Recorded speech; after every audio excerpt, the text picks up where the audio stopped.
Hare Krishna, Krishna Krishna, Hare Hare, Hare Rama, Rama Rama, Hare Hare.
Srila Prabhupada की।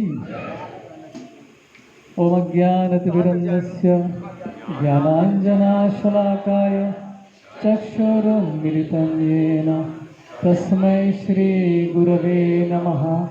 श्रीचैतन्यमनोभीष्टं स्थापितं येन भूतले स्वयं रूपा तदा मह्यं ददाति स्वपदान्तिकं। वन्देऽहं श्रीगुरो श्रीयुतापदकमलं श्रीगुरो वैष्णवं श्रीरूपं साग्रजातां सहगना रघुनाथान्वितां तं सजीवं साद्वैतं सावधूतं परिजनासहितं कृष्णचैतन्यदेवं श्रीराधा कृष्णपादा सहगना ललिता श्रीविशाखान्वितांश्च। हे कृष्णा करुणा सिन्धु दीनबन्धु जगत्पते गोपेशा गोपिका कान्त राधाकान्त नमोस्तुते। तप्तकाञ्चन गौराङ्गी राधे वृन्दावनेश्वरी वृषभानुसुते देवी प्रणमामि हरिप्रिये। वाञ्छाकल्पतरुभ्यश्च कृपा सिन्धुभ्य एव च पतितानां पावनेभ्यो वैष्णवेभ्यो नमो नमः।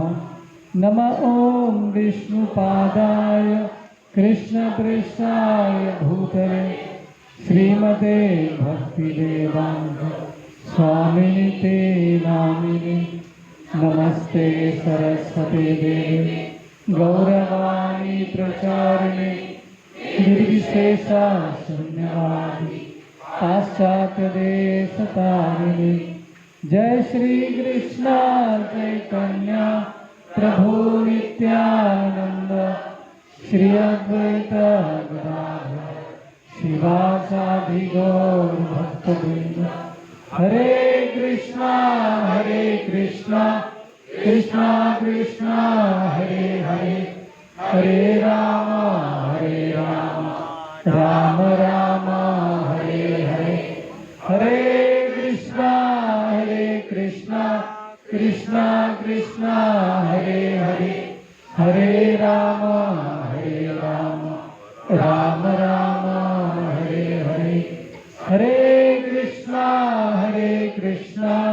कृष्णा कृष्णा हरे हरे, हरे राम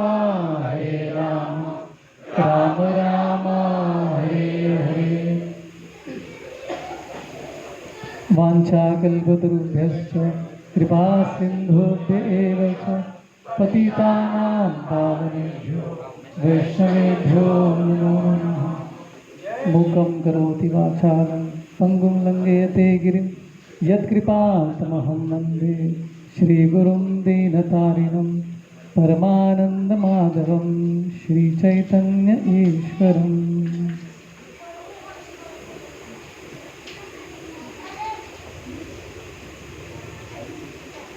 हरे कृष्णा। तो आप सबका स्वागत है हमारे कांजूर मार्ग के साप्ताहिक सत्संग प्रोग्राम में। तो आज हम लोग चर्चा करेंगे, स्पेशल प्रेजेंटेशन है अर्च विग्रह के ऊपर, इसके पीछे विज्ञान क्या है। जैसे हमारे वेदों के अलावा, वैदिक धर्म के अलावा जो दूसरे एब्राहमिक धर्म है, तो उनके उसमें विग्रह की पूजा को खंडन किया गया है। विग्रह को देखते ही वो लोग ये हो जाते हैं। इसलिए हम देखते हैं कि भारत में 300, 400, 500 साल पहले कितने सारे मंदिरों को नष्ट किए गए, कितने सारे विग्रहों को तोड़ दिए गए थे। तो हमारे इस वैदिक धर्म में जो हम लोग अर्च विग्रह की पूजा करते हैं, पत्थर की पूजा या जो भी है अलग अलग नाम से, तो इसके पीछे विज्ञान क्या, साइंस क्या है, वो समझने का हम लोग आज प्रयत्न करते हैं। एक बार एक लड़का मंदिर में आया था हमारे, और भगवान के सामने ऐसे पैर फैला के बैठ गया था। उसके पैर जो है भगवान की तरफ थे। तो हमारे एक भक्त ने उनको देख के बोला, अरे भगवान की तरफ पैर नहीं करते ऐसे, भगवान सामने आपके है, विग्रह है भगवान के। तो उसने कुछ कहा, उसने बताया कि भगवान तो हर जगह पे है, मैं इधर करूँगा तो भगवान इधर भी तो है, इधर करूँगा तो इधर भी है, पीछे करूँगा तो पीछे भी है, तो भगवान कहाँ नहीं है। तो इस तरह का तर्क लोग देते हैं। तो भगवान हर जगह पे है, लेकिन भगवान अर्च विग्रह के रूप में भी है, जिसे हम डीटी कहते हैं इंग्लिश में, स्टैचू नहीं कहते। बहुत सारे लोग स्टैचू बोलते, भगवान का स्टैचू कितना अच्छा है। तो स्टैचू शब्द जो है गलत है, डीटी सही शब्द है, जिसे हम अर्च विग्रह कहते हैं संस्कृत में। तो हाँ, भगवान हर जगह पे है, लेकिन साथ में उस विग्रह में भी है, राइट। तो देखते हैं इसके पीछे, इसको समझने का पूरा प्रयत्न करते हैं आज के इस सत्र में। जैसे बहुत समय पहले क्रिकेट के बारे में, क्रिकेट तो इंडिया में नस नस में बैठा हुआ है सबके, हर बच्चा जो है क्रिकेट से ही बड़ा होता है, राइट। एक ज़माने में जब तेंदुलकर खेल रहे थे, तो ये स्लोगन बहुत फेमस था, क्रिकेट मेरा धर्म है और तेंदुलकर मेरे भगवान हैं। ये स्लोगन बहुत फेमस था, भगवान के जैसे दर्जा उनको दिया गया था, राइट। अभी एक व्यक्ति है जिसने कभी पढ़ाई नहीं की, कभी स्कूल नहीं गया, कभी कॉलेज नहीं गया, पढ़ाई बिल्कुल नहीं आती है उसको। तो एक बार उसने देखा एक लड़के को कि किताबें पढ़ रहा है, इतनी मोटी मोटी किताबें पढ़ रहा है। तो ये आदमी सोचने लगा कि ये किताब में ऐसा क्या देख रहा है, ये इसको ऐसा क्या मजा आ रहा है इसके अंदर। उसको बिल्कुल समझ में नहीं आ रहा था, क्योंकि उसने पढ़ाई नहीं की, कभी किताब खोल के पढ़ाया नहीं उसने, जीवन में कभी स्कूल नहीं गया था। तो उसको समझ में नहीं आ रहा था कि ये इसके पीछे क्या चल रहा है। तो जब तक हमको एजुकेशन नहीं होता है, ज्ञान नहीं होता है कि हम लोग विग्रह की पूजा क्यों कर रहे हैं, तो फिर हम ठीक से करेंगे भी नहीं उसको। कोई भी कार्य हम अच्छे से कर पाएंगे जब हमको पता चले कि उसके पीछे कारण क्या है, कि हम क्यों कर रहे हैं। जब कारण ठीक से पता होता है तो हम वो कार्य अच्छे से करेंगे, नहीं तो पूरा हार्ट उसमें नहीं डाल पाएंगे। 100% हम लोग उस पर अपना ध्यान केंद्रित नहीं कर पाएंगे। तो आज हम लोग वही देखेंगे कि ये अर्च विग्रह के पीछे साइंस क्या है, एजुकेशन ट्रेनिंग हम लोग देने का प्रयत्न करेंगे।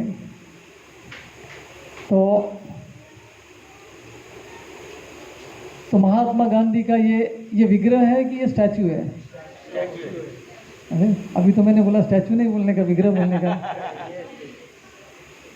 तो विग्रह केवल भगवान के लिए है, साधारण लोगों के लिए विग्रह नहीं बोल सकते। आपने बिल्कुल कहा स्टैचू है ये, इसको विग्रह नहीं कह सकते। लेकिन इस स्टैचू को देखकर हमको क्या लगता है, हमको कौन याद आता है? महात्मा गांधी, जबकि महात्मा गांधी है ही नहीं वहाँ पर। तो एक कनेक्शन है। एक बार एक संत एक राजा के महल में गए थे, राजा से मिलने के लिए गए थे। तो वो राजा थोड़ा सा भगवान पे विश्वास नहीं रखता था, खास करके भगवान की मूर्ति पर बिल्कुल विश्वास नहीं था उसको। तो वो अनाप शनाप बोले जा रहा था साधु के सामने कि मैं इस पे सब विश्वास नहीं करता है। तो ये साधु ने क्या किया, महाराज मुझे आपका कोई चित्र मिल सकता है क्या, पेंटिंग मिल सकता है क्या? तो बिल्कुल, अरे मेरे तो बहुत सारे पेंटिंग पड़े, आप एक गिफ्ट में लेके आ सकते हो साथ में। तो महाराज ने अपने लोगों को बोला कि मेरा एक पेंटिंग लेकर आओ। तो उसका पेंटिंग लेकर आए। तो राजा के सामने इस साधु ने क्या है, उस पेंटिंग के ऊपर थूकना चालू कर दिया। अभी राजा को इतना गुस्सा है कि ये कैसे मेरे चित्र के ऊपर थूक सकता है, तलवार निकाल दिया उसने मारने के लिए साधु को। तो साधु ने उसको बताया, देखो ये तो आपका चित्र है, आप थोड़ी है ये, आपको इतना गुस्सा क्यों आ रहा है, आपके चित्र पे मैंने थूक दिया तो ये तो आपके साथ कोई कनेक्शन ही नहीं है इसका। नहीं नहीं है, ऐसे कैसे हो सकता है? तो उसी तरह से आप कैसे कह सकते हैं कि ये विग्रह में भगवान नहीं है? जो लोग जिनको विश्वास है उनके लिए भगवान है उसके अंदर, आपको नहीं है तो आपको नहीं है, लेकिन बाकी लोगों को तो है विश्वास, राइट। सो एक कनेक्शन होता है, राइट। अभी आपके घर में आपके पिताजी फॉर एग्जांपल चश्मा यूज़ करते हैं, लेकिन आपके पिताजी बाहर कहीं गए, बाज़ार में गए, तो चश्मा को देखकर क्या याद आता है आपको? पिताजी याद आएंगे ना, क्योंकि पिताजी का चश्मा था। तो इस तरह से हमको भगवान को याद करने का ये अलग अलग तरीका है। भगवान के संबंधित जो भी अलग अलग वस्तुएं हैं उसको देखकर हमको कौन याद आते हैं? भगवान याद आना चाहिए। आते कि नहीं पता नहीं, लेकिन आना चाहिए। तो ये स्ट्रॉन्ग कनेक्शन है, इसको डिसेंडिंग सिंबोलिज्म कहते हैं इंग्लिश में। तो भगवान का एक रिप्रेजेंटेशन है अर्च विग्रह, राइट, जो भगवान अवतारित होते हैं इस विग्रह में। ये पूरा हम प्रोसेस भी देखेंगे कि ये कैसे होता है। तो सिमिलरली डीटी वर्शिप, जो भगवान के अर्च विग्रह की जो साधना है, प्रोसेस है, पद्धति है, तो वो समझने का प्रयत्न करते हैं।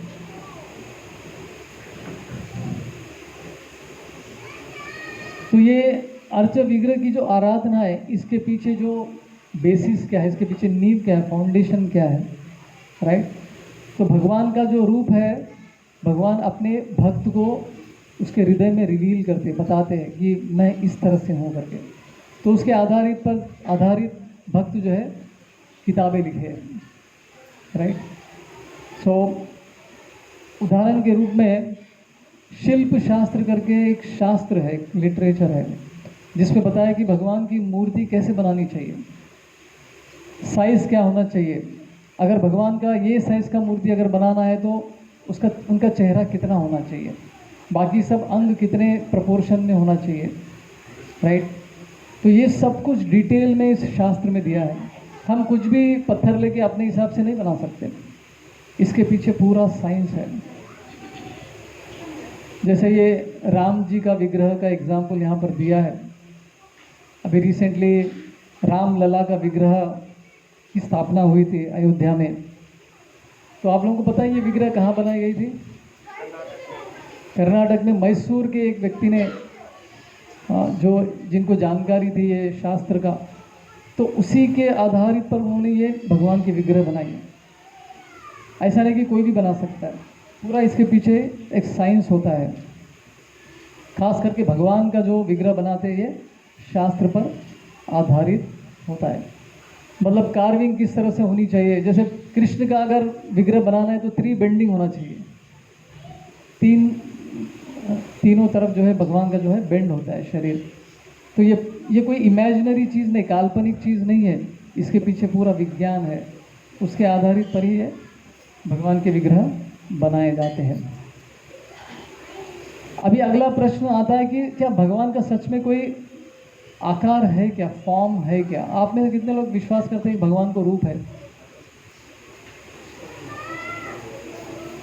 लेकिन आपको पता नहीं कि कैसे है ये, मतलब इसके पीछे विज्ञान क्या है, शायद काफ़ी लोगों को पता नहीं रहेगा, राइट? तो भगवान का रूप कैसे हो सकता है? भगवान ये जड़ वस्तु में कैसे आ सकते हैं? भगवान तो दिव्य हो, ये मिट्टी में, ये पत्थर में भगवान कैसे आ सकते हैं? इस तरह के प्रश्न भी कुछ लोग करते हैं। भगवान का रूप है कि नहीं, हम लोग समझने का प्रयत्न करते हैं। उदाहरण के लिए अभी गाय है, गाय हमको दूध देती है, लेकिन गाय के शरीर में दूध किस रूप में बहता है या रहता है? इनिशियली वो खून के रूप में रहता है, फिर वो परिवर्तित होता है दूध के रूप में। अभी कहीं पे भी इंजेक्शन ऐसा सुई मार के दूध निकाल सकते क्या गाय के शरीर में से? नहीं। दूध कहाँ से निकलता है वो स्थान भी फिक्स्ड है, गाय के स्तनों से ही दूध हम लोग निकाल सकते हैं, जिसको मैमरी ग्लैंड्स कहते हैं।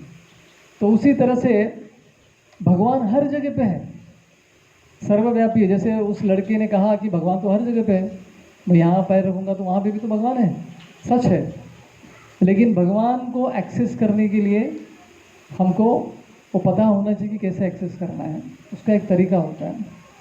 जैसे उदाहरण के रूप में अपने चारों तरफ एटमॉस्फेयर में रेडियो वेव्स होती है।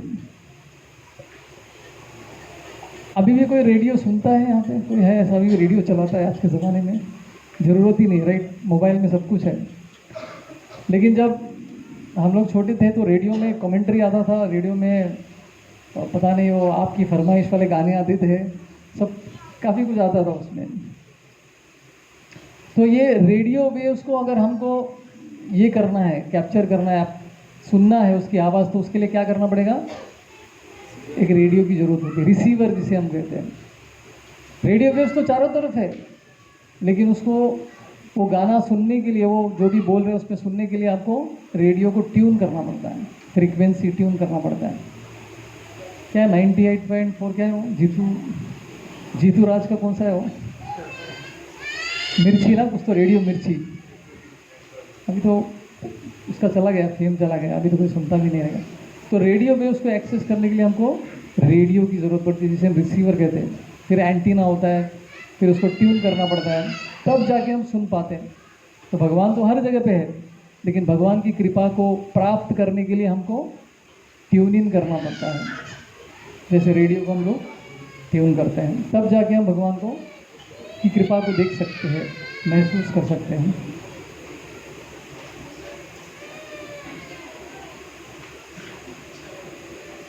लेकिन शास्त्र में कुछ जगह पे लिखा है कि भगवान को फॉर्म नहीं है, भगवान का रूप नहीं, अरूप करके भी मेंशन किया है। निराकार करके सुना है आपने? निराकार है भगवान, अरूप है, मतलब उनको फॉर्म नहीं है, ऐसा बता रहे हैं। और दूसरी तरफ बता दें कि भगवान को तो फॉर्म है, भगवान खाते हैं, भगवान पीते हैं, भगवान सोते हैं। लोग कहते हैं भगवान खाते नहीं, लेकिन किसके साथ खिलाना पड़ेगा आपको? शबरी की तरह खिलाना पड़ेगा। लोग कहते हैं कि भगवान नाचते नहीं, तो किसकी तरह नचाना पड़ेगा भगवान को? गोपियों की तरह। लोग कहते हैं कि भगवान सोते नहीं, तो किसकी तरह सुलाना होता है भगवान को? माँ यशोदा के जैसे। आपके लिए एक प्रश्न है, भगवत गीता में कौन सा श्लोक है? बहुत सारे बच्चे ये श्लोक बहुत बार बोल चुके हैं यहाँ पर, जिससे पता चलता है कि भगवान को रूप है, भगवान को फॉर्म है, भगवान खाते हैं। पत्रम पुष्पम फलम तोयम यो मे भक्ता प्रयच्छति तदम भक्ति उपरितम अश्नामि प्रयतात्मना। ये तो एक ही एग्जाम्पल दे रहा हूँ जिससे हमको समझ में आता है कि भगवान को आकार है, भगवान को आंखें है, भगवान को मुंह है खाने के लिए, जीवा है खाने के लिए, तो भगवान को फॉर्म है। लेकिन साथ में ये भी बताते हैं स्क्रिप्चर्स में, शास्त्र में, कि भगवान को तो आकार नहीं है। तो इसको समझने का कैसे? इसको इंग्लिश में पैराडॉक्स बोलते हैं। दो विरोधाभास स्टेटमेंट्स होती है, कॉन्ट्राडिक्टिंग स्टेटमेंट्स जैसे होते हैं। जैसे उदाहरण के रूप में आपको एक एग्जांपल देता हूँ। किसका नाम लूँ यहाँ पे? अच्छा, सब लोग इसकी तरफ ही बोल रहे हैं। नहीं, ठीक है, जो नहीं है उसका नाम लेता हूँ। सुदामा नहीं है ना, ठीक है, उसका नाम लेता हूँ। सुदामा जो है दिन भर खाता नहीं है। एक स्टेटमेंट है, सुदामा जो है दिन भर कुछ भी नहीं खाता है, फिर भी मोटा हो रहा है। उतना मोटा नहीं है, फिर भी मोटा आ रहा है। तो इसको समझने का कैसे? ये कैसे? ये तो गलत है। दिन भर खाता ही नहीं है लेकिन फिर भी मोटा हो रहा है। तो ये दोनों विरोधाभास स्टेटमेंट्स लग रही है, कॉन्ट्राडिक्टिंग स्टेटमेंट्स लग रही है, राइट? तो ये दोनों को समझने के लिए एक तीसरे स्टेटमेंट की जरूरत पड़ती है। तो शास्त्र में ऐसे ही है। तीसरा स्टेटमेंट क्या है? वो है सुदामा दिन में नहीं खाता है लेकिन रात में खाता है इसलिए मोटे हो रहे हो, राइट? तो ये भगवान को आकार है और नहीं है, इसको समझने का कैसे? वो भी शास्त्र ही कहते। वो कहते हैं कि भगवान को आकार नहीं है, मतलब भगवान को भौतिक आकार नहीं है, मटेरियल फॉर्म नहीं है। हम जैसे लोगों का जो मटेरियल फॉर्म है, भौतिक आकार है, जड़ वस्तुओं से बना हुआ है, पंच महाभूतों से बना हुआ है, उसका बना हुआ नहीं है भगवान का आकार। भगवान का आकार दिव्य है। God does not have a material form, God has a transcendental form. तो ये अंडरस्टैंडिंग है शास्त्र का। तो लेकिन बहुत सारे लोग हैं जो लोग मानते ही नहीं कि भगवान को आकार है, राइट? तो क्या ऐसे लोगों को हम लोग तिरस्कार करना चाहिए? नहीं है। धीरे धीरे वो भी लेवल पे आएंगे। श्रील प्रभुपाद की कृपा से हमको कम से कम ये पता तो चला है कि भगवान एक व्यक्ति है, स्वरूप है उनका आकार है, उनका रूप है, राइट? नहीं तो बहुत सारे लोग बाहर आप देख लीजिए, हजारों लोग हैं जो विश्वास करते हैं कि भगवान को फॉर्म थोड़ी हो सकता है, ये जड़ वस्तु में भगवान कैसे आ सकते हैं? तो वो मानते नहीं है, राइट? तो आगे बढ़ते हैं। तो क्या भगवान जड़ वस्तु में आ सकते हैं क्या? मिट्टी में, पत्थर में क्या उनका रूप हम लोग बना सकते हैं क्या? तो इसको समझने का हम लोग प्रयत्न करते हैं। तो कुछ लोग कहते हैं कि भगवान इतने दिव्य है कि ये जड़ वस्तु के बियॉन्ड है। वो भगवान को इसमें हम लोग धारण नहीं कर सकते, राइट? भगवान को इतने ट्रांसेंडेंटल है। और एक बार कुछ बन गया तो भगवान का उससे कंट्रोल भी चला जाता है।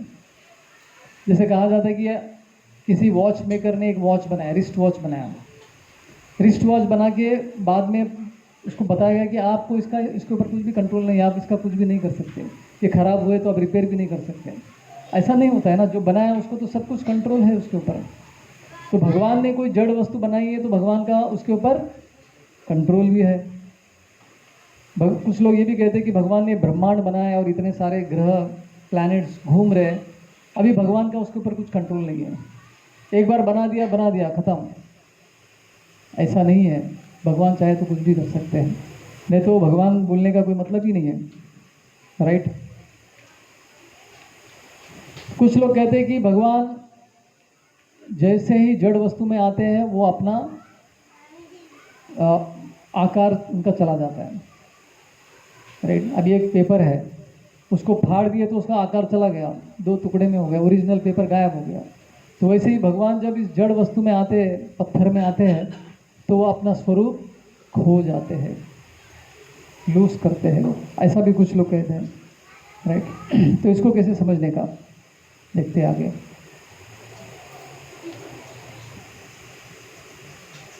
तो मैंने जो बताया बेसिकली वही चीज़ है ये।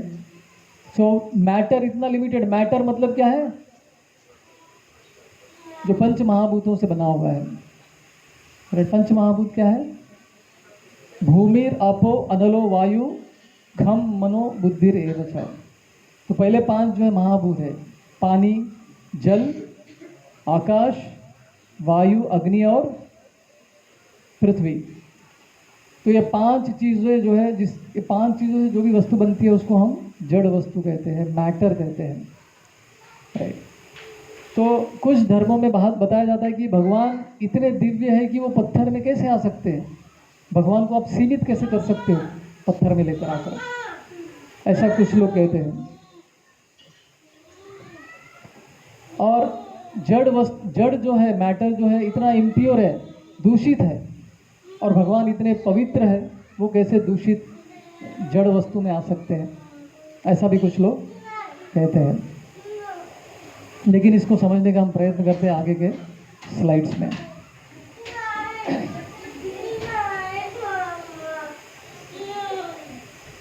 क्या हम किसी भी जड़ वस्तु को भगवान के रूप में स्वीकार करना चाहिए हमको?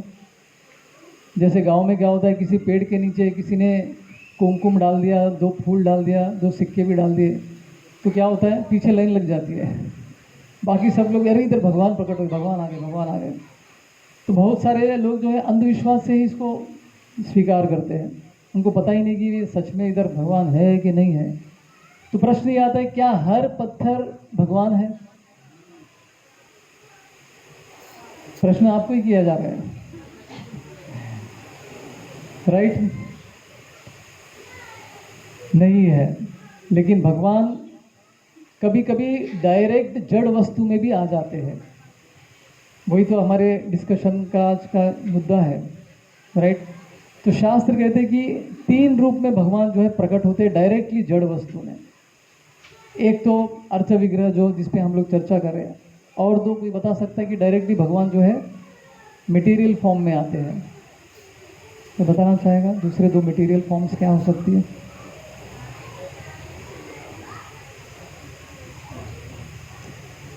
एक तो है श्रीमद् भागवतम, पुस्तक के रूप में डायरेक्ट भगवान का रूप है वो। हरि नाम भी ऐसा लगता है कि शब्द जो है इस भौतिक जगत का है, लेकिन वो भी दिव्य है, तो भी डायरेक्टली भगवान का ही रूप है। भगवान से अभिन्न नहीं है, सेम है, अलग नहीं है। तो श्रीमद् भागवतम एक ऐसा है, जैसे श्रीमद् भागवतम में ही बताया गया है, जब नैमिषारण्य में बहुत सारे साधु बैठ के डिस्कशन कर रहे थे, प्रश्न कर रहे थे। राइट, सूत गोस्वामी को प्रश्न कर रहे थे कि तो भगवान कृष्ण जाने के बाद क्या हुआ, उन्होंने सबके लिए क्या छोड़ कर गए? तो सूत गोस्वामी जी उसका जवाब देते हुए कहते हैं कि भगवान कृष्ण जब यहाँ से चले गए, उन्होंने क्या दिया हम सबको? उनका एक रूप दिया, वो है श्रीमद् भागवतम, जो कि भगवान से अलग नहीं, इतना शक्तिशाली है भगवान का ये रूप। राइट। श्रीमद् भागवतम की शक्ति इतनी है, भागवत महात्म्य में आती है, बहुत सारे कहानियाँ आती है कि अगर आपके घर में ब्रह्म राक्षस आके बैठ गया, जाने का नाम नहीं ले रहा है, वो भयंकर होता है ब्रह्म राक्षस, बहुत डेंजर होता है, उसको भगाना सबके बस की बात नहीं होती। आप हर दिन कंटिन्यूसली भागवत पाठ कीजिए घर में, तो चला जाएगा। इतनी शक्ति है भागवत में, भूत पिशाच सबको भगा सकते हैं आप भागवतम से। ये तो साइड बेनिफिट्स है इसके। मेन बेनिफिट है, तो ये मेन बेनिफिट तो ये है कि हमको भगवान के प्रति प्रेम की भावना जागृत होती है भागवत पढ़ने से। तो भागवत सप्ताह जो कितना कितना फेमस है, यहाँ पे भी बहुत सारे भागवत सप्ताह होती है ना, होती है ना। सप्ताह मतलब 7 दिन। लेकिन शास्त्र कहते हैं कि भागवतम केवल 7 दिन पढ़ने के लिए नहीं है, रोज पढ़ने के लिए है। वो तो सुखदेव गोस्वामी ने परीक्षित महाराज को 7 दिन में सब कुछ बता दिया था, तो हमारी कैपेसिटी नहीं है 7 दिन में सब कुछ समझने का। बट एनीवे, हर दिन नित्यम भागवत सेवया, तो भगवान की कृपा को हम लोग अनुभव कर सकते। तो ये एक डायरेक्ट रूप है भगवान का, श्रीमद् भागवतम। दूसरा है हरि नाम, जैसे आपने सही बताया, ये भी भगवान का रूप है। भगवान का नाम और भगवान दोनों अलग नहीं है। रामायण में डायरेक्टली हमको पता चलता है कि राम का नाम लिखकर जो है इतना बड़ा ब्रिज बनाया गया था, सेतु बनाया गया था, राइट। भगवान के नाम में शक्ति है, भगवान से अभिन्न नहीं है वो। और तीसरे है अर्च विग्रह, जिसके बारे में हम लोग आज चर्चा करेंगे। भगवान का रूप विग्रह के रूप में, पत्थर के रूप में भगवान जैसे आते हैं। अभी दूसरा है जो हम भगवान का रूप जड़ वस्तु में देख सकते हैं, वो क्या है? जैसे उदाहरण दिया है, एक लोहे का एक रॉड है। लोहे के रॉड को हम अगर अग्नि में डालेंगे बहुत लंबे समय तक, तो वो आयरन क्या हो जाता है? अग्नि ही बन जाता है। तो भौतिक जड़ वस्तु को भी हम लोग दिव्य बना सकते हैं, राइट। उसको सही संग देकर स्पिरिचुअलाइज कर सकते हैं, मैटर को स्पिरिट में बदल सकते हैं, राइट, लंबे समय तक। जैसे कोई साधारण व्यक्ति है, साधु के संग में आकर क्या होता है? धीरे धीरे वो भी साधु बन जाता है, राइट। इतनी शक्ति होती है साधु के संग में। जड़ वस्तु को भी उसको हम लोग दिव्य बना सकते हैं। तो ऐसे भी बहुत सारे चीज़ें। तो उदाहरण का रूप क्या है? जैसे साधारण व्यक्ति साधु संग में आने के बाद साधु बन जाता है। और तीसरा है भगवान का रूप हर कण कण में है। श्री ब्रह्म संहिता में ब्रह्मा जी कहते हैं, अंडांतरस्थ परमाणु क्षयांतरस्थम गोविंदमादि पुरुषम तमहम भजामि। तो भगवान परमात्मा के रूप में हर एटम, हर कण कण में है, हर मॉलिक्यूल में है, हर जगह पे व्यापित है। जैसे वो लड़का बोल रहा था कि भगवान तो हर जगह पे, यस करेक्ट है। तो ये शास्त्र कहते हैं, ये बराबर है। तो हर कण में भगवान है और हर व्यक्ति के हृदय में भी भगवान स्थित है, परमात्मा के रूप में, सुपर सोल के रूप में, राइट। तो इसलिए हम लोग जब भी हमारा पैर किसी को लगता है तो हम क्या करते हैं? ऐसा करते हैं। तो आपको ऐसा फील नहीं होना कि अरे क्या मैं भगवान बन गया, लोग मेरे को ऐसा कर रहे हैं, दंडवत कर रहे हैं। वो आपके हृदय में बैठे परमात्मा को प्रणाम कर रहे हैं, आपको नहीं, राइट। कभी कभी भगवान के मंदिर में भी हाथी, जैसे साउथ इंडिया में हाथी का इस्तेमाल करते हैं भगवान का विग्रह को लेके जाने के लिए। एक बार भगवान का विग्रह जो है एक हाथी पर बिठाकर उनको लेके जा रहे थे, तो सामने आए सभी लोग जो है दंडवत करने लगे भगवान को। तो हाथी विचार करने लगा, क्या बात है, सब लोग मेरे को दंडवत कर रहे हैं, क्या मैं तो स्पेशल हो गया। लेकिन दंडवत किसको कर रहे थे? हाथी पर बैठे भगवान को सब लोग दंडवत कर रहे हैं, राइट। तो प्रभुपाद जी को जब कोई आके दंडवत करते थे तो प्रभुपाद जी क्या करते थे? उनके गुरु को वो प्रणाम उनके गुरु को सप्लाई करते थे, उनके तरफ भेज देते थे, राइट। तो मेरे गुरु के लिए, ये भगवान के लिए, मेरे लिए नहीं है। तो परमात्मा के रूप में भी भगवान हर कण कण में बसे हुए। तो ये भी एक भगवान का रिप्रेजेंटेशन है। जैसे नासिक में एक नोट बनाने का फैक्ट्री है, मिंट कंपाउंड जिसे हम कहते हैं, पैसे बनाने का एक फैक्ट्री है। तो बड़ा सा फैक्ट्री है, उसके 2 गेट्स है। एक गेट से जो है पेपर सप्लाई करते हैं, पेपर वगैरह अंदर जाता है वो गेट से। तो जिस गेट से पेपर अंदर जाता है बड़े बड़े ट्रक में, तो उस गेट पे ज़्यादा सिक्योरिटी नहीं रहता है, 4 लोग लकड़ी लेके खड़े रहते हैं, बस उतना ही सिक्योरिटी है। तो फैक्ट्री में पेपर अंदर जाता है, फिर अंदर जो है उसका प्रिंटिंग होता है, नोट बनती है, फिर उसमें जो भी डिज़ाइन है उसके साथ। फिर दूसरे गेट से नोट बाहर निकलती है, लेकिन वो गेट पे जो है गनमैन खड़े हुए हैं बंदूक लेकर। एक गेट में जो है लकड़ी लेकर 4 गार्ड खड़े हैं, दूसरे गेट पे कौन खड़े हैं? बड़े बड़े सिक्योरिटी मैन खड़े हैं बंदूकें लेकर। क्यों? वो भी तो पेपर ही है ना। लेकिन अभी वो पेपर का क्या है? वैल्यू हो गया, राइट। पेपर वही है, लेकिन अभी गवर्नमेंट ने उसके ऊपर छापा डाल दिया कि अब ये नोट है, इसका वैल्यू है 2000 रुपया, 500 रुपया, 200 रुपया, जो भी है, राइट।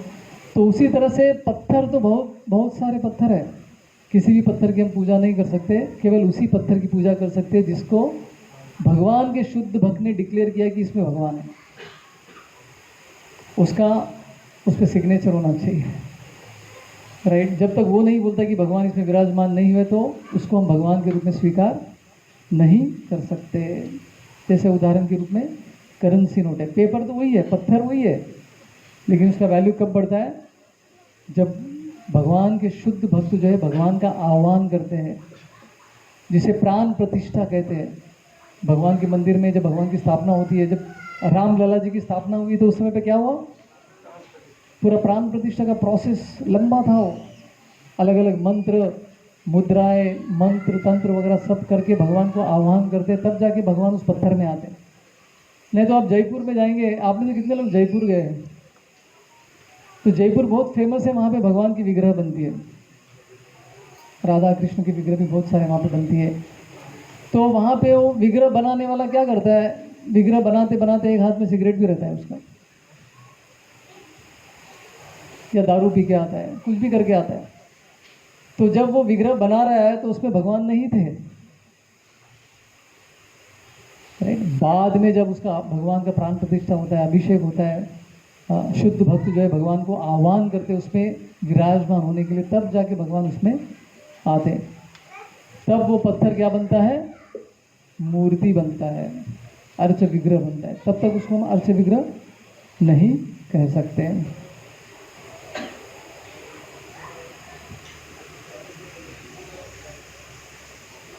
अभी ये व्यक्ति देख रहा है एक मार्बल का दीवार है, वो भी पत्थर है मार्बल, और एक तरफ देखते हैं मार्बल का बनाया हुआ अपना राधा गोपीनाथ जी का विग्रह है। तो दोनों भी मार्बल ही है, लेकिन दोनों में डिफरेंस क्या है, इसको समझने के लिए ये सेमिनार अटेंड करना पड़ेगा जो आज हम लोग कर रहे हैं। बुद्धि चाहिए, एजुकेशन चाहिए, ट्रेनिंग चाहिए। नहीं तो बहुत सारे लोग प्रश्न करते हैं, खास करके जो मुस्लिम बैकग्राउंड से, क्रिश्चियन बैकग्राउंड से, जो लोग विग्रह की उपासना में विश्वास नहीं करते, खंडन करते हैं। इसलिए हमने देखा है कि 500 साल पहले हमारी मंदिरों को नष्ट किए गए, अपने विग्रहों को भी नष्ट किया गया है, राइट। लेकिन इसके पीछे पूरा साइंस है। अभी अभी कंप्लीट नहीं हुआ अपना सेमिनार, और भी बाकी है कि इसके पीछे और क्या विज्ञान है, राइट। सो रामानुजाचार्य जी कहते हैं भगवान के दो एस्पेक्ट्स हैं। हाँ, दो तरीके से हम भगवान के विग्रह को समझ सकते हैं, भगवान के दो रूप कह सकते हैं हम लोग। एक को कहते हैं कि परत्व कहते हैं। परत्व मतलब जो भगवान साक्षात अवतार लेकर आते हैं, जैसे राम जी का अवतार है, कृष्ण का अवतार है। भगवान अपनी शक्ति का प्रदर्शन करते हैं, दिखाते हैं कि मैं भगवान हूँ, ऐसे ऐसे कार्य करते हैं भगवान। कृष्ण जब आए थे तो गोवर्धन को उठा लिया था, राम जी ने समुद्र के ऊपर सेतु बांध दिया। तो ऐसे बड़े बड़े कार्य भगवान जब अपने अवतार में आते हैं तो ऐसे कार्य करते हैं, राइट। तो लेकिन भगवान का दूसरा रूप भी है, उसको क्या कहते हैं? सौलभत्व। एक है परत्व जो भगवान का शक्ति रूप है, जो अवतार के रूप में आते हैं भगवान। दूसरा है सौलभत्व। सौलभत्व मतलब आसानी से हमारे लिए भगवान जो है उपस्थित हो जाते हैं। अभी हमारे हृदय में 6 तरह के मैल है, कचरा है अपने हृदय में, काम, क्रोध, लोभ, मोह, मत मत्सर्य। तो ऐसी अवस्था में हम भगवान का दर्शन नहीं कर पाएंगे। भगवान के सामने भी जाएंगे, हम भगवान को देखने का प्रयत्न करते हैं तो भगवान हमको क्या दिखेंगे?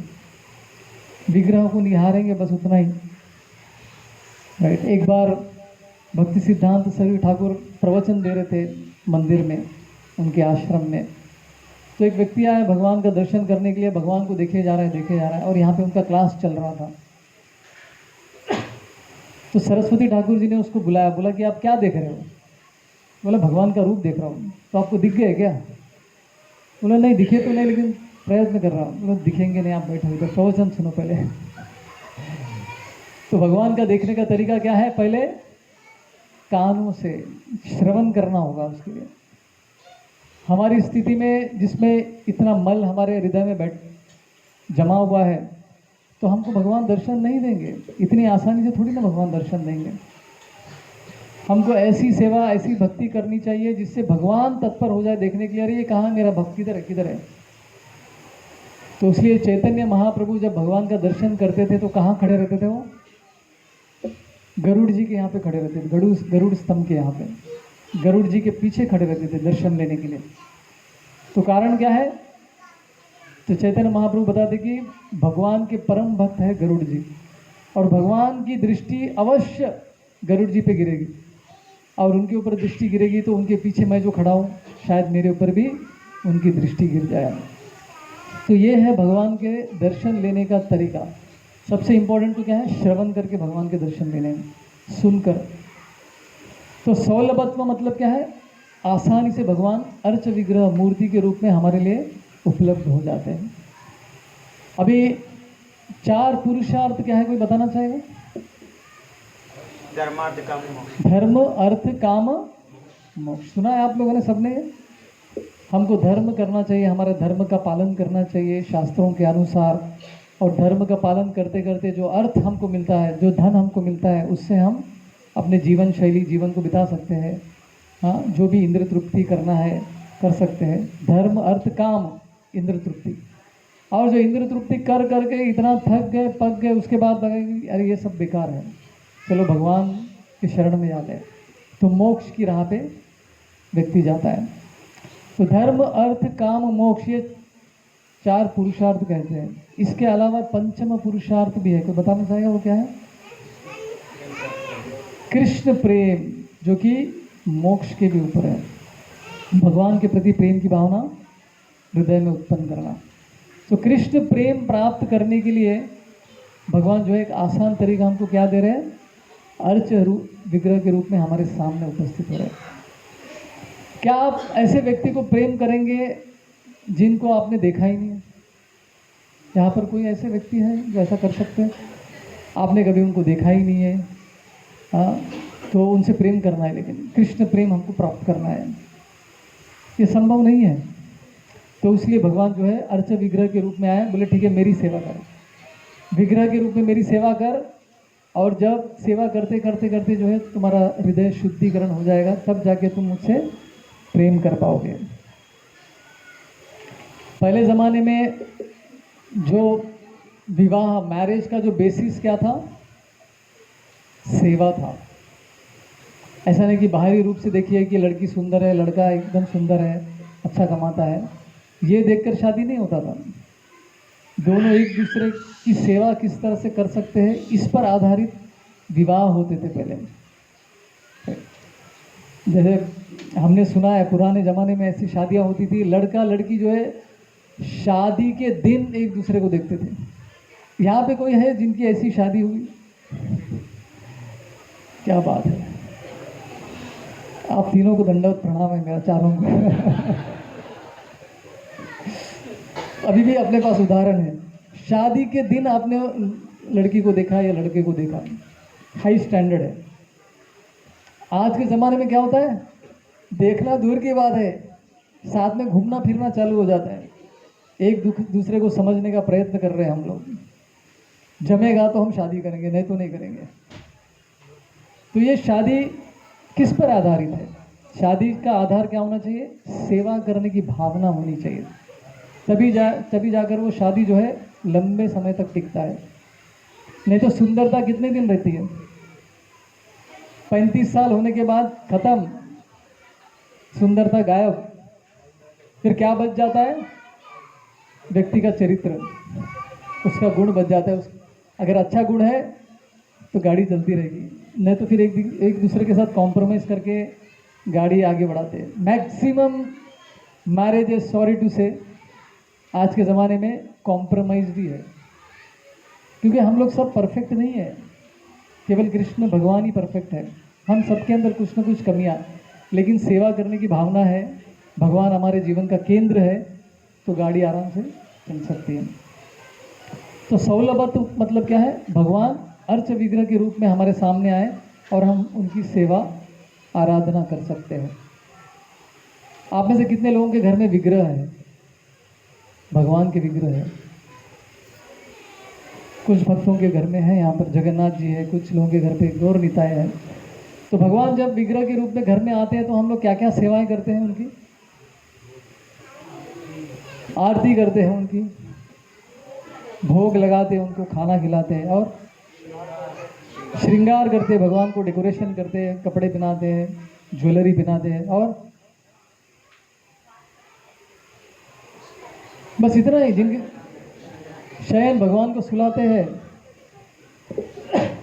मुझे याद है जब 2004 में मैं मुंबई आया था तो बेस में रहता था। आपके पवई में ही हमारा बेस था, आईआईटी बेस, आईआईटी के सामने था।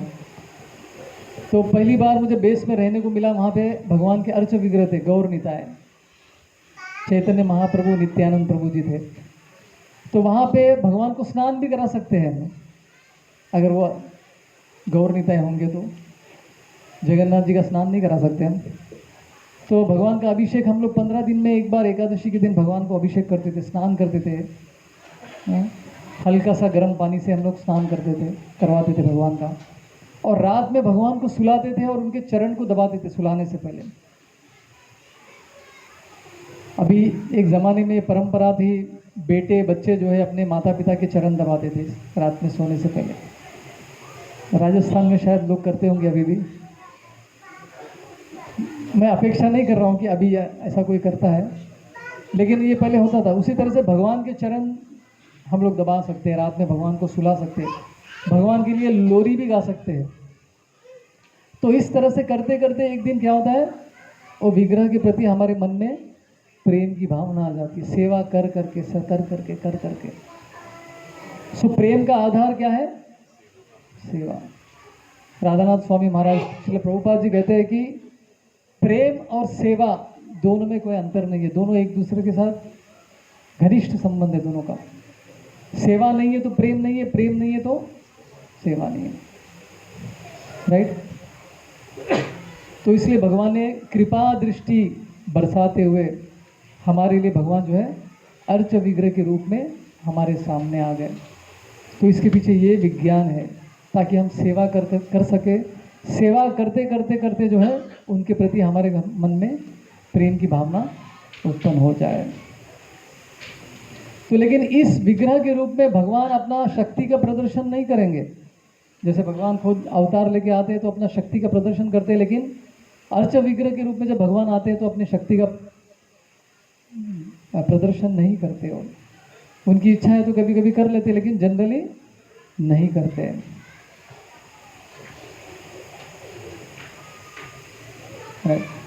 तो भगवान को हम शक्तिमान कहते हैं। अगर शक्तिमान है तो भगवान को क्या है? शक्ति भी है। तो भगवान के अनेकों शक्तियां हैं।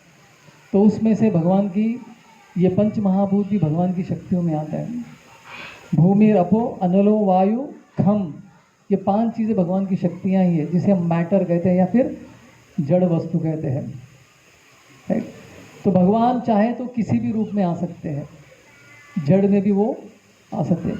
अगर आप कहेंगे कि भगवान अपने जड़ के रूप में नहीं आ सकते, भगवान को आप सीमित कर रहे हैं, लिमिट कर रहे हैं, तो भगवान में कुछ कमी हो गई। भगवान तो किसी भी रूप में आ सकते हैं, तभी उनको हम भगवान कह सकते हैं, राइट। और भगवान चाहे तो जड़ को दिव्य ट्रांसेंडेंटल स्पिरिट में भी बदल सकते हैं, राइट। उदाहरण के रूप में प्रभुपाद जी हमेशा ये उदाहरण देते हैं। ये माइक है, ये माइक किससे बना हुआ है? जड़ वस्तु से बना हुआ है, मैटर से बना हुआ है, पंच महाभूतों से बना हुआ है, पृथ्वी से बना हुआ है, राइट।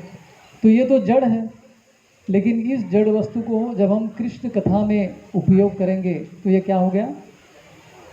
स्पिरिचुअल हो गया, आध्यात्मिक हो गया, इसका वैल्यू बढ़ गया। ये साधारण सा जड़ वस्तु नहीं रहा, क्योंकि इसको हम किस में उपयोग कर रहे हैं? भगवान की सेवा में, कृष्ण कथा करने के लिए इसका उपयोग करें। उसी तरह से इस जगत में जितने भी जड़ वस्तु है, अगर आप उसको भगवान की सेवा में उपयोग करेंगे तो वस्तु क्या हो जाएगा? आध्यात्मिक हो जाएगा, स्पिरिचुअल हो जाता है, राइट। तो उसी तरह से अर्च विग्रह जड़ वस्तु से बना है, लेकिन उसमें हम लोग भगवान का आह्वान करके उनकी पूजा कर रहे हैं, तो वो जो है आध्यात्मिक हो गया। तो भगवान कन्वर्ट कर सकते हैं जड़ वस्तु को, आध्यात्मिक वस्तु में कन्वर्ट कर सकते हैं। उदाहरण के लिए रूप में प्रभुपाद जी कहते हैं एप्लीकेशन ऑफ एनर्जी। जैसे एक इलेक्ट्रिशियन है, ये चित्र में आपको क्या दिख रहा है? कुकीज़ बेक कर रहे हैं। वो एक अवन है, अवन जो हम लोग यूज़ करते हैं केक बनाने के लिए, बिस्किट कुकीज़ बनाने के लिए। तो उसमें गर्म चीज़ बनता है, राइट, गरम गरम चीज़ बाहर आता है, राइट। तो लेकिन इसको बनाने के लिए किसका उपयोग कर रहे हैं आप? इलेक्ट्रिसिटी। इलेक्ट्रिसिटी को क्या बोलते हैं? बिजली। तो बिजली का उपयोग करते हैं, इलेक्ट्रॉन्स उसमें यूज़ होते हैं, इलेक्ट्रॉन्स उसमें घूमते रहते हैं। तो वो तो जड़ वस्तु है, राइट। लेकिन वही इलेक्ट्रिशियन क्या कर सकता है? उस एनर्जी को दूसरे तरह से उपयोग करके गर्म के बजाय उसको ठंडा भी कर सकता है। ठंडा करने के लिए भी आप बिजली यूज़ कर रहे हैं, गर्म करने के लिए भी क्या यूज़ कर रहे हैं? बिजली यूज़ कर रहे हैं। सो इलेक्ट्रिशियन को पता है कि क्या एडजस्टमेंट करने से वो ठंडा हो जाएगा या फिर गर्म हो जाएगा। तो एक साधारण इस भौतिक जगत का आदमी ऐसा कर सकता है, तो भगवान क्यों नहीं कर सकते? जड़ वस्तु को आध्यात्मिकता में कन्वर्ट कर सकते हैं भगवान, राइट। ये भगवान की शक्ति है। तो उसी तरह से भगवान जब विग्रह पत्थर के रूप में आते हैं तो वो दिव्य बन जाता है, क्योंकि शुद्ध भक्ति ने भगवान को उसमें आह्वान किया। अभी ये तो $1,000,000 क्वेश्चन है। अगर ये अर्च विग्रह भगवान की मूर्ति भगवान है तो अपने आप को क्यों नहीं बचा लेते हो? इतने सारे लोग आके नष्ट करने का प्रयत्न किए, मंदिरों को तबाह किया, विग्रहों को नष्ट करने का प्रयत्न किया, तो आपके भगवान अगर भगवान है तो खुद को क्यों नहीं बचाए? प्रॉपर क्वेश्चन है कि नहीं? लॉजिकल क्वेश्चन है ये। तो उसको कैसे समझने का?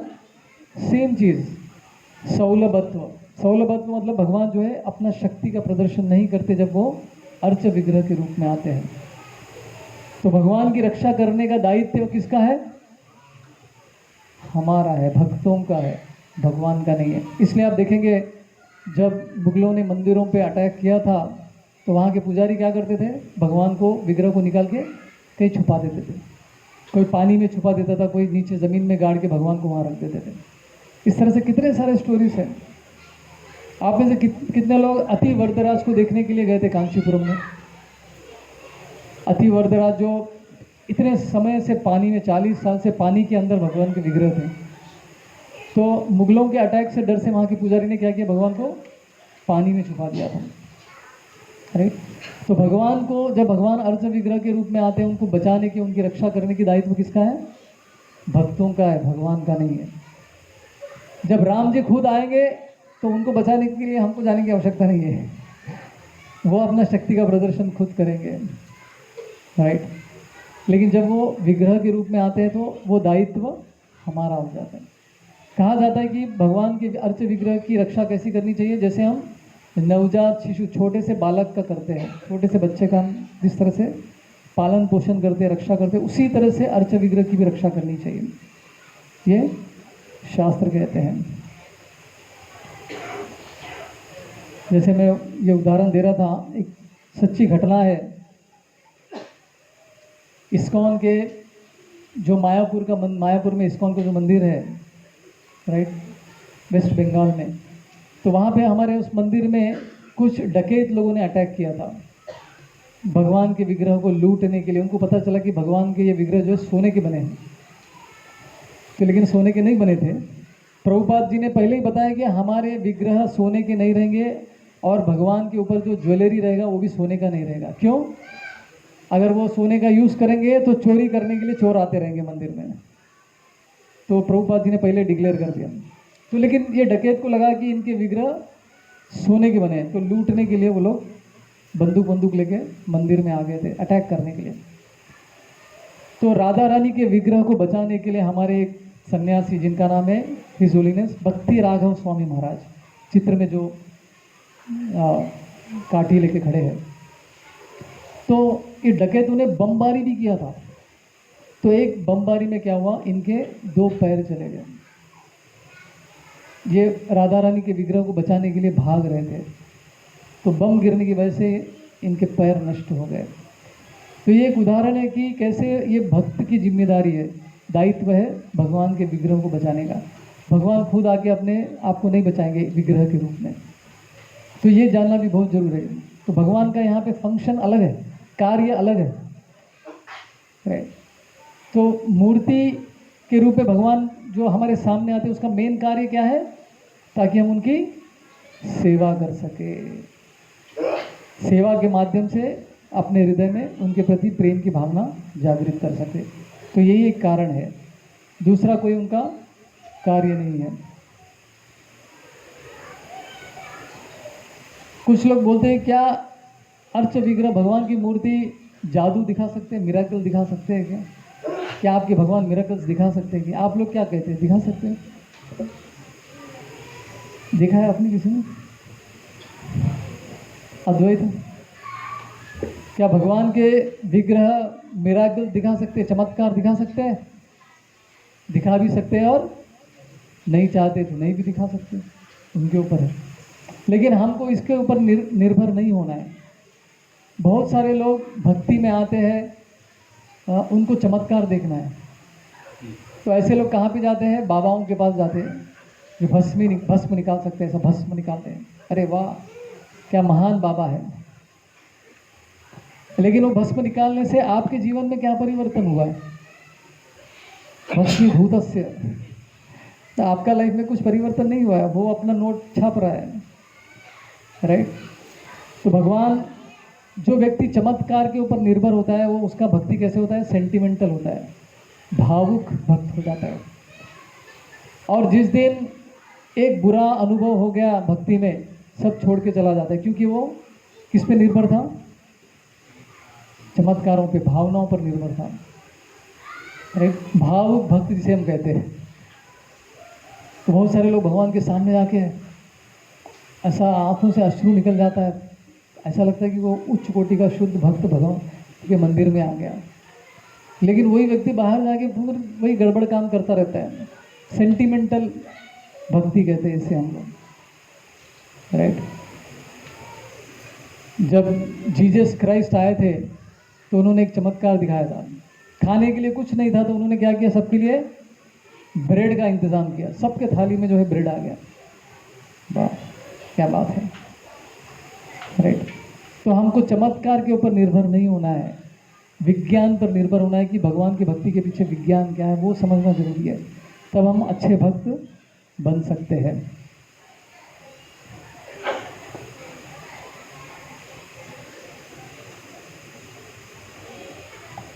तो बहुत सारे लोग जो अलग अलग बाबाओं के पास जाते हैं, उनका मेन उद्देश्य क्या है? उनके जीवन में सब अच्छा होना चाहिए, धन मिलना चाहिए, या फिर कुछ प्रॉब्लम है तो प्रॉब्लम नष्ट हो जाना चाहिए। इसके लिए सब लोग जाते हैं, लाइन लंबी लगी रहती है वहाँ पर। ऐसे बाबाओं के दरबार में लाइन बहुत लंबी रहती है, पैसे भी देने के लिए लोग वहाँ पे रहते हैं। लेकिन अल्टीमेटली उनको क्या चाहिए होता है? मुझे इंद्र तृप्ति करना है, जीवन का उद्देश्य यही होता है। लेकिन शास्त्र के अनुसार भक्ति में जीवन का उद्देश्य क्या है? भगवान को प्रसन्न करना। अपने इंद्रियों को प्रसन्न करने के पीछे हमको नहीं लगना है। तो इसलिए हमको चमत्कारों पर निर्भर नहीं होना है। एक बार बहुत पुराने एक मैजिशियन थे, मैजिक दिखाने वाले, उनका नाम था पीसी सरकार, नाम सुना होगा कुछ लोगों ने। तो प्रभुपाद के समय पे वो कृष्ण बलराम मंदिर में एक बार पीसी सरकार आए थे, प्रभुपाद मंदिर देखने के लिए आए थे। तो प्रभुपाद से भी मिले वो, प्रभुपाद अपने शिष्यों के साथ बैठे। तो उन सबके लिए, सबके आनंद के लिए पीसी सरकार ने कुछ चमत्कार दिखाए प्रभुपाद के सामने, अलग अलग चमत्कार दिखाने लगे। तो सब लोग, प्रभुपाद जी ने भी ताली मारा, सब लोगों ने भी ताली मारा, वाह वाह। तो फिर वो प्रभुपाद के चरण में आके बैठ गया। फिर प्रभुपाद से सुनने लगे। प्रभुपाद ने उससे पूछा कि क्या तुम एक चमत्कार कर सकते हो क्या? क्या है?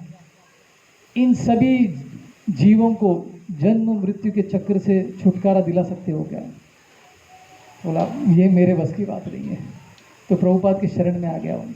तो ऐसा चमत्कार नहीं दिखा सकते, ऐसा चमत्कार केवल भगवान के शुद्ध भक्त दिखा सकते हैं। जन्म मृत्यु के चक्र से हमेशा के लिए हमको छुटकारा दिलाने की शक्ति उनके अंदर है। तो ये असली चमत्कार है, राइट। अपने हृदय का परिवर्तन ही असली चमत्कार है, जो हम भक्ति में आने के बाद 3-4 साल प्रैक्टिस करने के बाद हम देखते हैं कि हमारा हृदय कितना शुद्ध हुआ है, राइट। पहले जो हम लोग गलतियां करते थे अभी नहीं करते, जो पहले पाप करते थे अभी नहीं करते। तो इसका मतलब क्या, हृदय का शुद्धिकरण हो गया। राइट, इतनी शक्ति है भक्ति के अंदर। तो हाँ, भगवान चमत्कार भी दिखाते, इसके बहुत सारे उदाहरण हैं। उदाहरण के रूप में साक्षी गोपाल का स्टोरी आप लोग जानते हैं। आप में से कितने लोग साक्षी गोपाल का स्टोरी नहीं जानते हैं? तुम नहीं जानते क्या? ठीक है, तो शॉर्टकट में बताता हूँ मैं। भगवान का एक, हमारे यहाँ पे एक भक्त है, उनका नाम भी साक्षी गोपाल प्रभु है, पीछे कहीं बैठे थे वो। तो इसके पीछे स्टोरी एक है, फास्ट फॉरवर्ड करके बताता हूँ। एक दो ब्राह्मण जो है वृंदावन की ओर जा रहे थे। एक युवक ब्राह्मण था और एक बूढ़ा ब्राह्मण था। तो दोनों वृंदावन की ओर जा रहे थे दोनों। एक तो युवक ब्राह्मण की सेवा कर रहे थे बूढ़े ब्राह्मण की। तो बूढ़ा ब्राह्मण उनके गुणों को देखकर आकर्षित हो जाता है कि ये बहुत ही गुणवान व्यक्ति है, तो अच्छा लगता है उसको। तो दोनों वृंदावन पहुंचते हैं, वहाँ पे भगवान के दर्शन करते, गोपाल के दर्शन होते हैं। तो एकाएक ये जो बूढ़ा ब्राह्मण है युवक से बताता है कि मैं तुमसे बहुत प्रसन्न हूँ, तुम्हारी सेवा की भावना से बहुत प्रसन्न हूँ, तुम्हारे अंदर बहुत सारे अच्छे गुण भी हैं, तो मैं चाहता हूँ कि मेरी पुत्री का विवाह तुम्हारे साथ कर दूँ। ऐसा उसने बोल दिया। तो युवक ने बोला कि देखो मैं तो गरीब हूँ और आप तो बहुत अमीर ब्राह्मण हैं, तो हम दोनों का मेल नहीं हो सकता है, हम दोनों का जोड़ी नहीं जमेगा। तो आप ये आइडिया निकाल दीजिए, मैं शादी नहीं करूँगा आपकी पुत्री के साथ। लेकिन फिर भी ये बूढ़ा ब्राह्मण उनसे निवेदन करने लगा कि नहीं नहीं नहीं, मेरी बेटी की शादी मैं तुमसे ही कराऊंगा। तो बोला कि गारंटी क्या है? तो आपको शपथ लेना पड़ेगा, भगवान के सामने शपथ दीजिए, भगवान हमारे साक्ष्य बनेंगे, विटनेस बनेंगे। तो उनके सामने शपथ दीजिए कि आपकी पुत्री का विवाह मेरे साथ करेंगे। तो बूढ़े ब्राह्मण ने भगवान के सामने जो है शपथ दिया और भगवान गोपाल जी इसके साक्ष्य बन गए। बाद में दोनों अपने अपने घर चले गए। बहुत समय हुआ तो युवक को जो है कुछ खबर नहीं मिला कि शादी के बारे में। तो इतना बहुत कुछ बता दिया था उसने, लेकिन कुछ खबर ही नहीं आई। वहाँ पर दूसरे तरफ बूढ़ा ब्राह्मण जब अपने घर वालों से मिलता है, अपने बेटे से, अपनी पत्नी, बेटी, सबसे बताता है कि मुझे ऐसा एक लड़का मिला, बहुत ही गुणवान है, मैंने उसको शपथ दे दिया कि मेरी बेटी की शादी उससे करवाऊंगा। तो घर वाले सब लोग नाखुश थे, खास करके उनका बेटा जो है बिल्कुल अगेंस्ट था कि ऐसे गरीब आदमी के साथ हम अब मेरी बहन की शादी में नहीं करवा सकता, तो ये आप भूल जाइए, ये शादी नहीं होने वाली। अगर वो लड़का इधर आएगा तो मैं संभालूंगा, आपको चिंता करने की ज़रूरत नहीं। तो ये युवक ब्राह्मण बहुत समय के बाद देख देख के जो है वो खुद इनके घर पे आता है पूछने के लिए कि भाई आपने शपथ दिया, भगवान के सामने आपने शपथ दिया और आप शपथ से कैसे मुकर सकते हैं? तो उनके बेटे ने बोला कि देखो मेरे पिताजी ने कोई ऐसे शपथ वपथ नहीं लिया है, तुम ढोंगी हो, हमारा धन लूटने के लिए सब कह रहे हो। तो मामला जो है पंचायत के सामने चला जाता है। युवक बोलता है कि देखो इन्होंने शपथ लिया था पुत्री देने का विवाह में, लेकिन अभी मुकर रहे, तो ये तो गलत है। तो बूढ़े ब्राह्मण को पूछा जाता है तो वो सर नीचे झुका लेते, क्योंकि वो अपने बेटे से डरते थे, उसके सामने बोल नहीं पा रहे थे। तो पंचायत में जो सरपंच थे उन्होंने पूछा कि इन्होंने शपथ दिया, इसका कोई विटनेस है क्या, कोई साक्षी है क्या इसका? तो युवक ने बोला हाँ, स्वयं भगवान है, गोपाल जी इसके साक्षी है, चाहे तो आप उनसे पूछ सकते हैं। तो उनका बेटा जो है हंसने लगा, भगवान भी कभी कोई साक्षी देते हैं, तो ये तो कुछ होने वाला नहीं है। ठीक है, ऐसा करो तुम भगवान को लेकर आओ, वो साक्ष्य देंगे तो हम स्वीकार करेंगे। तो सभी लोग ने हाँ हाँ बोल दिया। तो बेटे को इतना विश्वास था कि ये तो होने वाला नहीं है, लेकिन युवक को इतना विश्वास था कि ये होने वाला है। तो वो फिर से वृंदावन गया, गोपाल जी से दर्शन किया और गोपाल जी से निवेदन करने लगा कि भगवान आपको मेरे साथ चलना पड़ेगा, आपको साक्ष्य देना है गांव में जाकर। तो भगवान की आवाज़ आई, भगवान ने बोला अरे मैं तो विग्रह हूँ, मैं कैसे वहाँ पे चल के आ सकता हूँ, ये तो संभव नहीं है, आपने कहीं देखा है क्या भगवान को चलते हुए? तो फिर ये युवक ने बोला कि देखो भगवान जब बोल सकते हैं तो चल भी सकते हैं। तो कृष्ण का भक्त जो है बड़ा चतुर है, भगवान का भक्त चतुर होता है, तो भगवान को उसने फंसा लिया। तो भगवान को जो है उसके साथ आना ही पड़ा। तो भगवान पीछे पीछे चल रहे थे, युवक सामने सामने चल रहा था। अरे तो भगवान ने बोला कि पीछे पलट के नहीं देखने का, पीछे पलट के देखोगे तो मैं वहीं पे रुक जाऊंगा, आगे नहीं बढ़ूंगा। तो इस तरह से जो है गांव के तट तक ये लोग आ जाते हैं। तो अचानक से भगवान के चलने की आवाज़ ही नहीं आ रही थी, उनके पायल का जो है आवाज़ नहीं आ रहा था। तो युवक पीछे पलट के देखता है तो भगवान जो है वहाँ पे मूर्ति बनकर खड़े हो जाते हैं। बोलते कि देखो मैंने बताया था कि तुम पीछे पलटोगे तो मैं वहीं रुक जाऊँगा। तो लेकिन वो ऑलमोस्ट गांव के बाहर ही थे। तो युवक गांव में जाकर सबको बुलाता है, देखो भगवान स्वयं आए हैं साक्ष्य देने के लिए। तो सब लोग जो है आश्चर्यचकित हो जाते हैं कि स्वयं भगवान यहाँ पर आए। किसी को विश्वास नहीं होता है। जब देखते हैं भगवान का दर्शन करते हैं तो सबको समझ में आता है कि युवक जो कह रहा था सच कह रहा था, इसके अंदर जो इसकी भक्ति की शक्ति है ये। तो तब भगवान जो है सबके सामने ये घोषणा करते कि हाँ, इस बूढ़े ब्राह्मण ने इस युवक को अपना शपथ दिया था, कि मेरे सामने शपथ दिया था कि उनकी पुत्र की शादी इनके साथ की जाएगी। तो इस तरह से भगवान के इस विग्रह का नाम पड़ गया साक्षी गोपाल, जो खुद चलते हुए वृंदावन से आए। राइट, ऐसे बहुत सारे स्टोरीज है। जैसे यहाँ पे अपने जुहू में राधा रास बिहारी जी है। तो राधा रास बिहारी जी के टेलर एक मुसलमान व्यक्ति है। हर जन्माष्टमी के टाइम पे भगवान का नाप लेने के लिए आ जाते हो। तो भक्तों ने पूछा कि हर समय नाप लेने की क्या जरूरत है, भगवान का तो वही साइज़ है, इनका साइज़ थोड़ी बदलने वाला है। जैसे हमारा साइज़ बदलता रहता है, कम ज़्यादा होता है।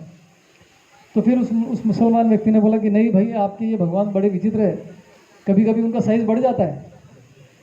तो लास्ट टाइम मैंने एक बार एक ड्रेस बनाया था तो उनको फिट नहीं हो रहा था, मुझे फिर चेंज करना पड़ा। तो ये देखो, तो भगवान का साइज़ कम ज़्यादा भी होता है विग्रह के रूप में भी। तो ये भी एक स्टोरी है जो हमारे राधा रास बिहारी की स्टोरी है। ऐसे बहुत सारे सैकड़ों स्टोरीज है जिसमें भगवान जो है ऐसे अलग अलग चमत्कार दिखाते हैं। लेकिन जैसे मैंने कहा, हमको चमत्कार के ऊपर निर्भर नहीं होना है, हमको ज्ञान विज्ञान पर निर्भर होना है। तो अभी हमको करना क्या है, तो भगवान ने हमको क्या दिया, 5 इंद्रिय दिए, मन हृदय दिया है। तो इसका उपयोग क्या करना है, हमको भगवान की सेवा में लगाना है, अर्च विग्रह की सेवा में लगाना है।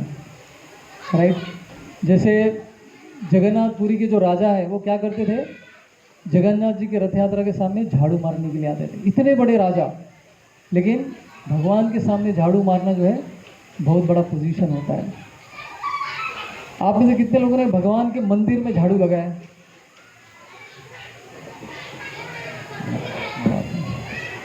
भगवान के मंदिर में, अपने घर में नहीं, मंदिर में, एक्चुअल मंदिर में। Very nice. तो ये उदाहरण जो हमारे राजा हैं उन्होंने सेट किया स्टैंडर्ड, जो भी अपने पास है उसको भगवान की सेवा में लगाओ। मन, बुद्धि, शरीर, इंद्रिय सबको भगवान के सेवा में हम लोग लगा सकते हैं। तो इस भौतिक जगत में सभी लोग प्रेम के लिए तड़प रहे हैं, किसी से प्रेम करना या फिर किसी का प्रेम प्राप्त करना। लेकिन ये तभी पूरा संभव होता है जब हम ये प्रेम भगवान की तरफ लगाएंगे।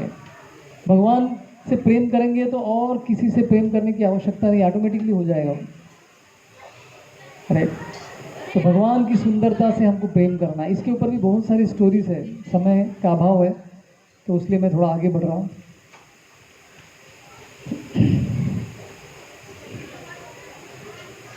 जैसे मंदिर है, मंदिर में भी भगवान की अर्च विग्रह होती है। जैसे मैं कल एक मुस्लिम लड़का हमारे मंदिर में आया था, तो मैं वहाँ बैठ के जप कर रहा, तो बार बार मुझे देख रहा था। मेरे सामने घूम रहा है, इधर से देख रहा है, उधर घूम रहा है, उधर से देख रहा है। तो उसके ड्रेस से मुझे पता चल गया कि ये तो कोई अलग है। तो मैंने उसको बुलाया, बोला कि कुछ प्रश्न है क्या, कुछ प्रश्न पूछना है क्या? बोले हाँ, ये आप क्या कर रहे हैं? मैं जप कर रहा था। तो बोला ये मंत्र जप कर रहा हूँ मैं। तो फिर मैंने उसको समझाया कि मंदिर क्या होता है। मंदिर और मंत्रा दोनों में कॉमन शब्द क्या है? मन है। राइट, मन चंगा तो सब चंगा होते हैं। तो मन को जो है भगवान में लगाना है। तो मन की बीमारी को दूर करने के लिए हमको मंदिर नामक हॉस्पिटल में जाना है। मंदिर एक हॉस्पिटल है मन का इलाज करने के लिए। तो मंदिर में आकर हमको क्या ट्रीटमेंट लेना है, दवाई क्या है? हरे कृष्ण मंत्रा, महामंत्र का औषधि हमको लेना है। हरे कृष्णा कृष्णा कृष्णा हरे हरे, हरे राम राम राम हरे हरे। मंदिर में आकर भगवान का मंत्र जप करके मन को काबू में हम कर सकते हैं। ये साइंस है मंदिर के पीछे। और मंदिर में जो हम लोग भगवान की आरती करते हैं, आरती के पीछे विज्ञान क्या है? जब गंगा में जाते हैं तो गंगा की पूजा हम कैसे करते हैं? गंगा का पानी निकाल कर वापस गंगा को ही देते हैं। तो गंगा की पूजा इस तरह से भगवान की पूजा भी ऐसे ही करनी है। भगवान ने हमको जो दिया है वही चीज़ हम भगवान को अर्पण करना है। पंच महाभूत क्या है? जल, आकाश, वायु, पृथ्वी और अग्नि। और इन पांचों को ही हम भगवान की सेवा में लगाना है। तो भगवान की जब हम आरती करते हैं तो उसमें अग्नि का उपयोग करते हैं, दिया, फैन का यूज इस्तेमाल करते हैं, खम, हवा, राइट, और कपड़ा यूज करते हैं, फूल यूज कर सकते हैं जो पृथ्वी से बना हुआ है। इस तरह से पांच महाभूतों की हम भगवान की आराधना में, अर्चना में हम लोग लगा सकते हैं। जैसे फूल है, फ्लावर फेस्टिवल हम लोग मनाते हैं, 1000 किलो फूलों के साथ हम भगवान का अभिषेक करते हैं मंदिर में, साल में एक बार, अभी तो 2 बार हो गया। तो भगवान को हम लोग फूल अर्पण कर सकते हैं, जो भी अपने पास है उसको इनकी सेवा में लगाकर। क्या भगवान को ये सब चाहिए क्या? 1000 किलो फूल, 56 भोग? तो भगवान को ये कुछ नहीं चाहिए। भगवान के पास सब कुछ है। प्रेम का आदान प्रदान करने के लिए हमको भगवान को ये सब देना है। ये विग्रह कहाँ का है पता है आपको? उडुपी कृष्ण है, कर्नाटक में उडुपी करके एक जगह है, वहाँ पे कृष्ण का विग्रह है। एक बार वहाँ के एक स्वामी जी ने उडुपी कृष्ण के लिए 1 करोड़ का मुकुट बनाया। उसका वैल्यू कितना था? 1 करोड़। अभी OMG, PK जैसे मूवीज बनाया है, तो उसमें प्रश्न करते हैं कि भगवान को ये सब भव्य चीज़ें करने की क्या ज़रूरत है? तो ऐसे एक रिपोर्टर ने स्वामी जी से पूछ लिया कि इतना महंगा मुकुट भगवान के लिए क्यों बनाया? गरीबों में पैसा बांट देते तो। अभी हम भी प्रश्न करते हैं, आजकल के मूवी स्टार्स को आप हज़ारों करोड़ों का मूवीज़ बनता है, आपका प्रॉफिट आप लोग कमाते हैं, तो गरीबों में कोई बांटता है क्या? क्यों नहीं? भगवान का पैसा जब दिखता है तो गरीबों में क्यों नहीं बांटता? तो स्वामी जी ने अच्छा जवाब दिया उनको। उन्होंने बताया कि आपके कंट्री का जो प्रेसिडेंट है, जब आपके शहर में आता है तो क्या होता है? उसके लिए कड़ा से कड़ा सिक्योरिटी होता है, और उसके सिक्योरिटी के पीछे करोड़ों करोड़ों रुपए खर्चा किया जाता है। वो जहाँ से निकलता है और जहाँ पे पहुँचता है, रास्ते में पूरा सिक्योरिटी, बहुत पैसा खर्च होता है, करोड़ों में चला जाता है पैसा। एक साधारण व्यक्ति के लिए आप इतना करोड़ों पैसा खर्च कर सकते हो।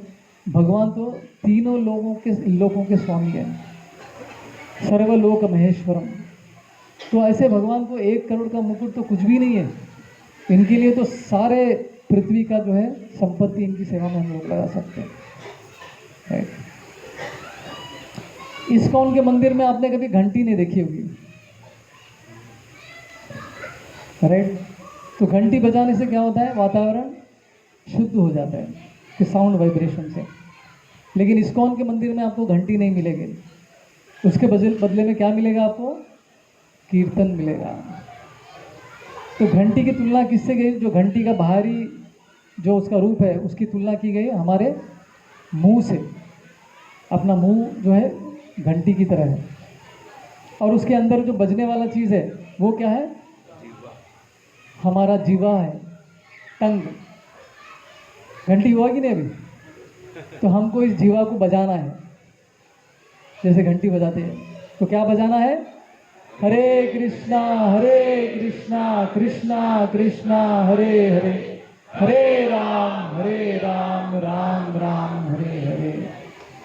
तो उसके इस्कॉन के मंदिर में कीर्तन चलता रहता है। वृंदावन में जाएंगे तो 24 घंटा कीर्तन चलता है, 24 आवर्स कीर्तन, राइट। तो किसी दूसरे घंटी की आवश्यकता नहीं। असली घंटी तो यही है, अपना मुंह है, जिसमें भगवान ने जीवा दिया है उनके नाम के मंत्र का जाप करने के लिए। तो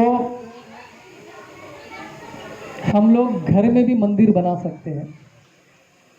घर में विग्रह लाने की आवश्यकता नहीं है, भगवान का फोटो भी रह जाए तो काफ़ी है। राधा गोपीनाथ का फोटो, राधा रास बिहारी का फोटो भी रख दिए तो उसकी पूजा भी हम कर सकते हैं। भगवान जो है फोटो के रूप में भी उनकी पूजा की जा सकती है, मार्बल में भी उनकी पूजा की जा सकती है, मिट्टी में भी उनकी, मिट्टी से बना आकार से भी हम उनकी पूजा कर सकते हैं, राइट। और रत्नों से बना उनका आकार से भी हम उनकी पूजा कर सकते हैं, लकड़ी से बना भगवान का विग्रह भी हम उसकी पूजा कर सकते हैं, राइट। यहाँ तक कि मन में भी भगवान के विग्रह की पूजा हम लोग कर सकते हैं। तो बोले कि अरे ये मन वाला तो बहुत सस्ता लग रहा है, सस्ते में हो जाएगा सब, मन में 56 भोग अर्पण करो, मन में सब कुछ करो, पैसे खर्च करने की जरूरत नहीं है। तो मन में भी भगवान की सेवा कर सकते हैं। इसके लिए भी एक स्टोरी है। एक भक्त जो है मन में भगवान की पूजा कर रहा था, भगवान का अभिषेक मन में कर रहा था, भगवान को 56 भोग लगा रहा था, भगवान को सोने के थाली में खाना खिला रहा था, सब मन में चल रहा था, क्योंकि वो गरीब था, पैसे नहीं थे उसके पास। तो एक बार उसने भगवान को गरम गरम खीर अर्पण किया, गरम गरम एकदम हॉट। कहाँ पर? मन में। तो मन में तो भगवान को ऑफर करने से पहले वो देखा कि बहुत ज़्यादा गर्म है, थोड़ा ठंडा करने लगा वो। तो ठंडा हुआ कि नहीं देखने के लिए अपना उंगली स्वीट राइस में, खीर में डाल दिया उसने उंगली। तो अचानक से उसका उंगली जल गया, तो ऐसा हाथ बाहर निकाल लिया। तो लेकिन ये सब तो मन में चल रहा था, लेकिन उसकी उंगली जो है सच में जल गई थी। क्यों? क्योंकि भगवान जो है उसके मन में जो भगवान को ऑफर कर रहा था उसको स्वीकार कर लिया था। अभी हमारे पास पैसे हैं तो मन में करने की जरूरत नहीं है, भगवान के लिए सच में कुछ खाना बना के खिलाओ। राइट। तो भगवान का हम लोग खास करके शास्त्र कहते हैं कि जो गृहस्थ है उनको भगवान की पूजा घर में निरंतर करनी चाहिए। कम से कम फोटो तो होना चाहिए भगवान का, विग्रह नहीं तो कम से कम फोटो तो होना चाहिए, राइट। तो इस तरह से भगवान जब हमारे घर में केंद्र बिंदु बन जाते हैं, सेंटर बन जाते हैं, तो घर में झगड़े भी कम हो जाते हैं, कि भगवान की सेवा के पीछे सब लोग विचार करने लगेंगे, राइट। तो ये है विज्ञान भगवान की अर्च विग्रह की पूजा करने के पीछे, राइट। हरे कृष्णा। किसी को कोई प्रश्न है? यस।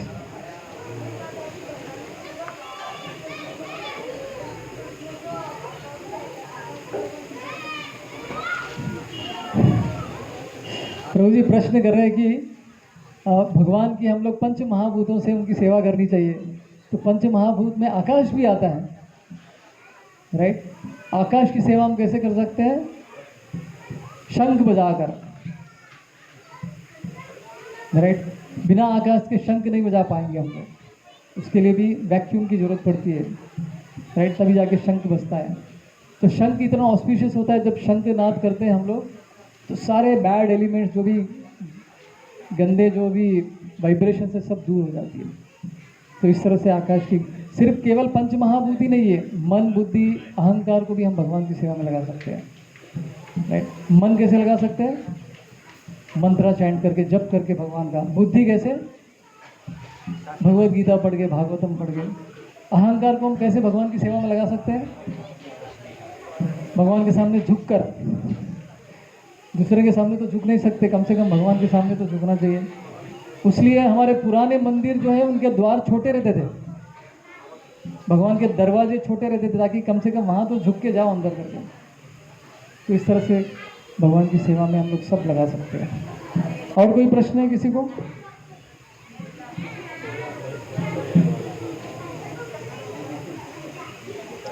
हरे कृष्णा। तो आप सभी का बहुत बहुत धन्यवाद। हम यहीं पे सत्र को विराम देते हैं। अभी कुछ अनाउंसमेंट्स रहेंगी।